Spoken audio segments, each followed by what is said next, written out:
Bonjour et bienvenue sur la chaîne de Gaëté Manga. Aujourd'hui on se retrouve pour un nouveau concept. Le concept s'appellera Mangaverse. Ces vidéos seront des présentations de mangas pour lesquelles j'ai eu un coup de cœur. Et si possible des mangas qui sont pas trop connus pour vous faire découvrir de nouvelles lectures.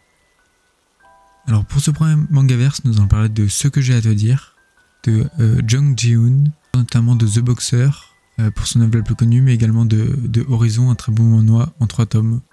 Il a pour genre drame, horreur, slice of life et tragique. Alors pour le synopsis, Ce que j'ai à te dire nous parle de l'histoire de Ga-eun, une jeune fille qui allait bientôt se marier et avait une vie heureuse. Malheureusement, sa famille et elle ont eu un accident de voiture dans lequel elle perdit ses 2 parents et elle sera défigurée par les flammes, ce qui fera basculer sa vie. Son mari l'abandonnera à cause de ce qu'elle est devenue. La jeune femme sombra dans la dépression et l'alcool jusqu'à sa rencontre avec son voisin, Han-sung. Elle apprend également qu'elle est enceinte et fera tout pour mettre l'enfant au monde, même à sacrifier sa vie. Après l'accouchement, suivront l'aventure de ces 2 filles qui se feront séparer à la naissance. Garam qui est muette et Gaï qui se fera séquestrer et subira les pires maltraitances.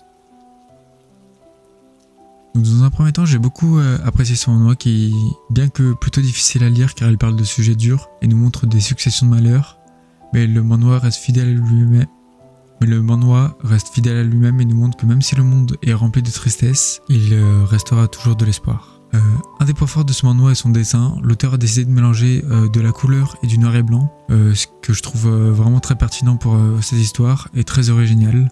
Cela lui permet de parfaitement contraster les moments les plus sombres, qui sont donc en noir et blanc, et les lueurs d'espoir ou les quelques moments de bonheur en couleur, et cela se marie parfaitement. Un autre point fort est que ce manga arrive à nous attacher aux personnages en seulement quelques pages, et personnellement j'étais très empathique quant à la succession de malheurs des personnages. La succession de malheurs peut se voir presque comme un acharnement de l'auteur sur ces personnages, tellement leurs destins sont tragiques. Alors, un des points négatifs qui ne vient pas directement de l'œuvre, mais qui m'a un petit peu gêné pendant la lecture, c'est la mise en page.